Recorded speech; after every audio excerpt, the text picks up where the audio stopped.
बहरे कानों को सुनाने के लिए तेज धमाके की आवश्यकता होती है। शक्ति हमें दो दया निधे, कर्तव्य मार्ग पर डट जाएं, पर सेवा पर उपकार में निज जीवन सफल बना जाएं। कि भाई किसानों का काम करना चाहिए, किसानों के साथ जो धोखाधड़ी होती है तो उसके खिलाफ संघर्ष करते रहते हैं। जनप्रतिनिधि भी अपना ढूंढते फिरते हैं कि जमीन कहाँ कब्जानी है, कहाँ जमीन छीननी है, किसकी जमीन को कैसे लूटना है, किस गरीब को, कौन गरीब है, क्योंकि पैसे चाहिए टिकट के लिए और जनता वोट भी बिना पैसों के वोट नहीं मिल सकते। कि इस बिजनौर जनपद के अंदर मैं एकमात्र अकेला कैंडिडेट ऐसा होऊंगा, मेरी पत्नी, कि जो चुनाव जीतने के बाद 1,36,000 रुपए जिसको बचे। नमस्कार, आपका बहुत बहुत स्वागत है। आप देख रहे हैं IBC24 न्यूज। मैं आपका दोस्त अजय पांडे। आज हम आपको एक ऐसे शख्स से मिलाने जा रहे हैं जिसका चेहरा ही काफी है। आपको बता दें, किसानों के लिए उन्होंने इस तरह की आवाज उठाई कि वो आवाज आज बिजनौर में ही नहीं पूरे प्रदेश में गूंजती है। जी, आपको बता दें कि ये किसी पहचान के मोहताज नहीं है। असल में ये जनता इन्हें नेता के रूप में जरूर जानती है, परंतु जनता ये भी जानना चाहेगी कि ये आखिर में है कौन। भारतीय किसान यूनियन के ये राजनीतिक पार्टी के युवा प्रदेश अध्यक्ष हैं श्री दिगंबर सिंह जी, जिनके साथ आज हम करेंगे खास बातचीत और जानेंगे इनके बारे में कि आखिर ये है कौन। सर, बहुत बहुत स्वागत है आपका हमारे चैनल IBC24 न्यूज में। बहुत बहुत धन्यवाद पांडे जी। सर देखिए, नेता के रूप में आपको सब जानते हैं कि आप एक किसानों के नेता हैं और किसानों के लिए आए दिन खड़े रहते हैं और नजर आते हैं, परंतु ये जनता ये भी जानना चाहेगी कि असलियत में आप हैं कौन। आपने कहां से पढ़ाई की, किस तरह का आपका जीवन रहा, और आज आप इतने बड़े चेहरा हैं कि आपको देखते ही अधिकारी भी थर थर कांपने लगते हैं, राजनेता भी थर थर कांपने लगते हैं, क्योंकि आपकी एक आवाज पे मानिए कि किसानों की इस तरह से भीड़ उमड़ आती है कि वो सोच भी नहीं सकते, अधिकारी भी। सर, मेरा गांव नांगल सोती थाना क्षेत्र में पड़ता है, चमरौला मेरा गांव है, और एक किसान परिवार में मेरा जन्म हुआ और मैं किसान ही हूं। आज भी खेती किसानी करते हैं और किसानों का काम करते हैं। ऐसा लगा कि भाई किसानों का काम करना चाहिए, किसानों के साथ जो धोखाधड़ी होती है तो उसके खिलाफ संघर्ष करते रहते हैं। मेरी पढ़ाई इंटर मैंने 5वीं तक तो मैंने की है गांव के बराबर में एक गांव है सौफतपुर, वहां पढ़ा हूँ। 12वीं मैंने राजा भरत सिंह इंटर कॉलेज नांगल सोती से की है, और फिर ग्रेजुएशन मैंने मास्टर डिग्री ली है मैंने तो साहूजन डिग्री कॉलेज नजीबाबाद से ली। सर, जिस तरह से आप संघर्ष करते हैं और किसानों के बीच, अभी एक गुलदार का मामला यहाँ बहुत उठा था, मैंने IBC24 ने भी उस खबर को प्रमुखता से दिखाई थी। और आपने क्या सोचा ऐसा कि भेड़ गाय ये ले जाकर आपने किसानों को लेकर और DFO ऑफिस पहुंच गए? तो सर, किस तरह का आपके दिमाग में ये सवाल आया? देखिए, देश की आजादी के आंदोलन के समय सरदार भगत सिंह ने जब असेंबली में बम फेंका था तो उन्होंने कहा था कि बहरे कानों को सुनाने के लिए तेज धमाके की आवश्यकता होती है जी। तो किसी भी बात को आज, अब देश के अंदर आजादी आई, लोकतंत्र स्थापित हुआ, लोकतंत्र में वो लोग हमारे सांसद और विधायक बने जो जनता के बीच में लगातार काम करते थे, जिनको जनता के हितों की रक्षा करने के लिए लोकसभा और विधानसभा में गए, जो लोग जिनके दिल में दर्द था कि हमको अपने देश के नागरिकों ने इतने दिनों तक गुलामी झेल ली है तो उस दंश को कैसे कम किया जाए। आज का जो दौर है, आज जो हमारे जनप्रतिनिधि हैं, वो कोई भी राजनीतिक दल हो, यहाँ तक के ग्राम प्रधान भी बिना पैसों के नहीं बन सकता। उसे भी गांव में शराब पिलवानी है, लड्डू बांटने हैं, विधायक भी उसी तरह से बनते हैं, सांसद भी उसी तरह से बनते हैं। तो जनप्रतिनिधियों तक, चूंकि सरकार तक लोकतंत्र में आवाज पहुंचाने के लिए किसी एक बड़े धमाके की आवश्यकता होती है। गुलदार का प्रकरण अगर आपने उठाया, कहा, तो गुलदार जनपद के अंदर बड़ी संख्या में है। जब जब जनता यहाँ की तरफ होती है और बात को उठाती है तो जनप्रतिनिधि अपने गलों में तख्ती डाल डाल के विधानसभा के सामने प्रदर्शन करते हैं, फोटो खिंचवाते हैं और सारी चीजें खत्म हो जाती हैं। लेकिन कोई फंड, कोई बजट बिजनौर के लिए आवंटित नहीं होता जिस फंड से गुलदार से मुक्ति मिल सके। तो वो आवाज तेज उठाने के लिए यहाँ भेड़ बकरियां बांधी गई, 5, 8, 9 दिन 10 दिन तक आंदोलन चलाया गया और उस आंदोलन का परिणाम ये निकला कि जनप्रतिनिधियों को लोकतंत्र में जब जब ये लगता है कि तुम्हारी कुर्सी खिसकने वाली है, ये जनहित का मुद्दा बड़ा हो चुका है, तो तब तब जनप्रतिनिधि भी अप्रोच करते हैं। और उसका परिणाम ये हुआ कि बिजनौर जनपद को 2 ड्रोन कैमरे मिले, थर्मल ड्रोन कैमरे। यहाँ जो है ट्रैंकुलाइज गन नहीं थी जिसकी कीमत मात्र 2 लाख रुपए है, लेकिन गुलदार इतनी बड़ी संख्या में और ट्रैंकुलाइज करने के लिए कोई गन नहीं है। यहाँ डॉक्टरों की तैनाती नहीं थी, यहाँ डीएफओ की तैनाती नहीं थी। तो वो सब तैनातियां वो सब हुई है। जब आवाज जोर से उठाई जाती है तो वो आवाज सरकारों तक जाती है, तो उसी से समाधान निकलता है। नेताजी, इस मामले में मैंने ये देखा है कि आपने एक संघर्ष किया और आप मंडल आयुक्त से भी मिलने पहुंचे। आखिर यहाँ पे जनप्रतिनिधि तमाम हैं, सांसद भी यहाँ हैं और 8 विधानसभा है, यहाँ 8 विधायक हैं।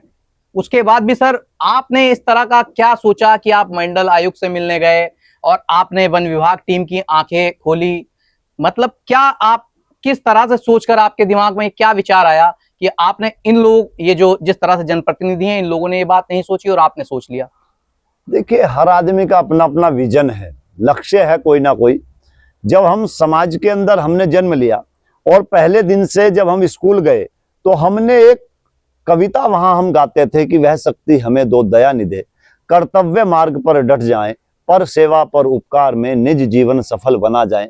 हम पहले दिन से कक्षा 1 से हमने बोलनी शुरू की जी, और इंटर तक हम बोलते चले गए। लेकिन ज्यादातर लोग भूल गए उस बात को कि हमने क्या प्रार्थना भगवान से की है, क्या काम करने के लिए भगवान ने हमको यहाँ इस धरती पे भेजा है।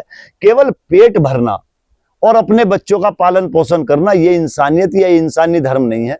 इंसान का काम इंसान के काम आना है। जितनी बुद्धि विवेक उस परमपिता परमात्मा ने दी है, तो उसके अनुसार यहाँ इस पृथ्वी पर चाहे वो प्रकृति हो, चाहे वो जीव जंतु हो और चाहे वो मानव हो, सबकी रक्षा सुरक्षा करना, जिसके पास जैसी ताकत है यथा योग्य उसको वो काम करना चाहिए। बात जनप्रतिनिधियों की है तो जनप्रतिनिधि भी आज इस माया के जाल से, उस आर्थिक युग में बचे हुए नहीं है। लोग पैसे के भूखे हो गए, तो जनप्रतिनिधि भी अपना ढूंढते फिरते हैं कि जमीन कहाँ कब्जानी है, कहाँ जमीन छीननी है, किसकी जमीन को कैसे लूटना है, किस गरीब को, कौन गरीब है। जबकि वास्तविक मदद जनप्रतिनिधि की ये होनी चाहिए कि वो गरीब की मदद करे। भाई दबंग है कोई व्यक्ति, पैसे वाला व्यक्ति है या जनप्रतिनिधि है, वो ताकतवर है, वो कर सकता है, तो गरीबों की मदद कौन करेगा? लोकतंत्र में गरीब की मदद होनी चाहिए। तो उसी से ये विषय आया।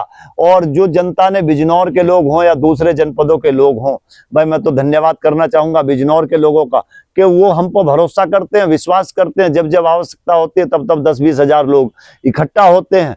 तो वो विश्वास जो है, वो विश्वास की जो डोर है, वो विश्वास की डोर बंधी रहनी चाहिए। जो उनका भरोसा है, उस भरोसे पे खरा उतरने का हम तो प्रयास करते हैं, कोशिश करते हैं। ऐसा क्या है दिगंबर सिंह जी में जो कि इतनी जनता सिर्फ एक आवाज पर पहुंच जाती है?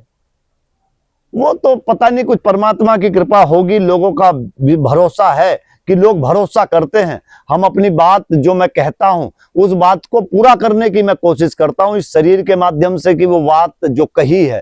देखो, नेता का विश्वास या किसी भी व्यक्ति का विश्वास, किसी व्यक्ति को यह कहा जाता है कि फला आदमी की बात में बहुत दम है।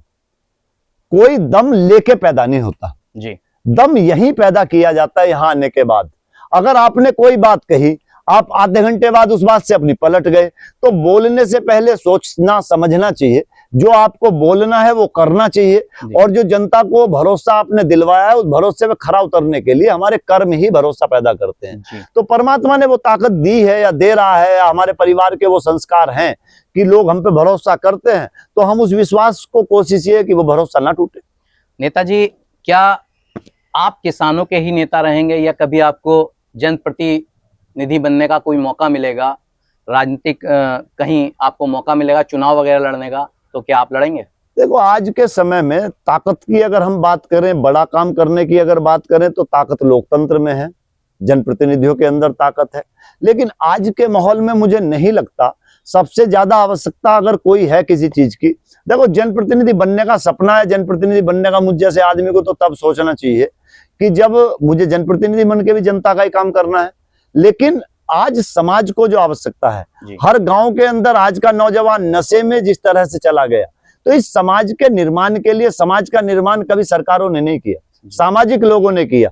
तो अगर समाज के अंदर मुझे ऐसे साथी मिले कि जो समाज का निर्माण करने के लिए तैयार हो, तो मैं पहली स्थिति में अगर मुझे चुनना होगा तो मैं सामाजिक काम को पहली उसमें चुनूंगा। अगर कोई बात है कि जनप्रतिनिधि बनने की, हाँ कुछ ऐसा मुझे कभी लगा भविष्य में कि जनप्रतिनिधि के अंदर ताकत है, ये तो सच बात है। अगर ऐसा लगा कभी कि जनप्रतिनिधि, हालांकि लगते नहीं है, ऐसे हालात हैं नहीं अब जा, क्योंकि पैसे चाहिए टिकट के लिए और जनता वोट भी बिना पैसों के वोट नहीं मिल सकते। तो ऐसे हालात है नहीं अब देश के, ना जनता के हालात हैं, ना टिकटार पार्टियों के हालात हैं कि सही आदमी को कोई चुन ले या चुनाव करवा ले या टिकट मिल जाए। तो ऐसे हालात है नहीं, मुझे नहीं लगता कि कभी ऐसा मौका नेताजी, माना जाए तो उत्तर प्रदेश में आपकी एक अलग ही छवि है, और बिजनौर की बात मानी जाए तो जनता आपको काफी पसंद करती है, आपकी एक आवाज पे खड़ी हो जाती है।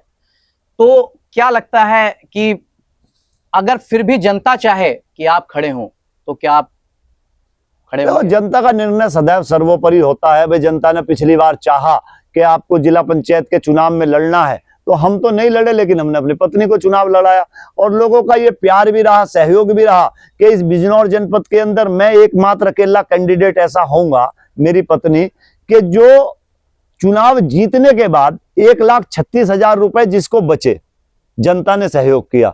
और मैंने शराब की एक भी बूंद किसी व्यक्ति को नहीं पिलवाई। मैं ऑन कैमरा ये कह रहा हूं, मेरा पूरा क्षेत्र जानता, पूरा क्षेत्र उसमें तहकीकात करके देख सकता है। तो ये जनता का प्यार है। जनता अगर चाहे तो कुछ भी कर सकती है, लेकिन लगता नहीं मुझे कि जनता कभी ऐसा चाहेगी। भारतीय किसान यूनियन अराजनीतिक का क्या विजन है? भारतीय किसान यूनियन अराजनीतिक का विजन है कि किसान के जीवन में खुशहाली आए, समृद्धि आए, उसकी फसलों के सही दाम मिले, और जो सरकारी योजनाओं में भ्रष्टाचार है उस भ्रष्टाचार से मुक्ति किसान को दिलवाना, और किसान के जीवन में खुशहाली लाने के लिए उस तरह की किसान पॉलिसी, किसान नीतियां सरकारों पे दबाव डाल के बनवाना जिससे किसान का भला हो सकता हो। जिस तरह से उत्तराखंड में काफी बारिश हुई और उत्तराखंड से पूरी तरह से बिजनौर घिरा हुआ है जी। कई जिले ऐसे मतलब आसपास के क्षेत्र हैं जिले जो कि उत्तराखंड के जो बिजनौर से टच हैं, जिनका पानी सीधे बिजनौर को असर करता है। बिजनौर के कई गांवों पे भी और कई किसानों के फसल पर असर हुआ है। तो सर उसके लिए आप क्या कहेंगे? उन फसलों का मुआवजा मिलना चाहिए, मुआवजे की हम मांग कर रहे हैं। उसके लिए चिट्ठी लिखी गई है, माननीय मुख्यमंत्री जी को भी चिट्ठी लिखी है। और मैं लोगों से भी ये कहना चाहूंगा कि जिस तरह से नदियों पे कब्जा करने का एक अभियान भूमाफियाओं के द्वारा चलाया गया है, ये उसी सब का परिणाम है। प्रकृति के साथ भी हम लोगों को खिलवाड़ नहीं करना चाहिए। किसान का जो नुकसान हुआ है उसकी भरपाई कराने के लिए संगठन संघर्ष करेगा। बिल्कुल, ये हमारे साथ नेता मान लीजिए, आप युवा नेता मान लीजिए, या किसानों का एक हमदर्द मान लीजिए, दिगंबर सिंह जी ने हमें समय दिया और इन्होंने एक मैसेज दिया और ये कहा कि हम किसानों के लिए हमेशा खड़े हैं। सर आखिरी बार आखिरी सवाल, आप हमारे चैनल के माध्यम से किसानों को और युवा पीढ़ियों को आप क्या संदेश देना चाहेंगे? सर मैं किसान हो या पूरे समाज को एक ही संदेश देना चाहूंगा कि आत्मबल से लड़ाइयां लड़ी जाती हैं, चरित्र बल से आत्मबल आता है। तो अपने चरित्र बल को मजबूत करने का नौजवान पीढ़ी काम करे। नौजवानों पे विशेष ध्यान देने की आवश्यकता है।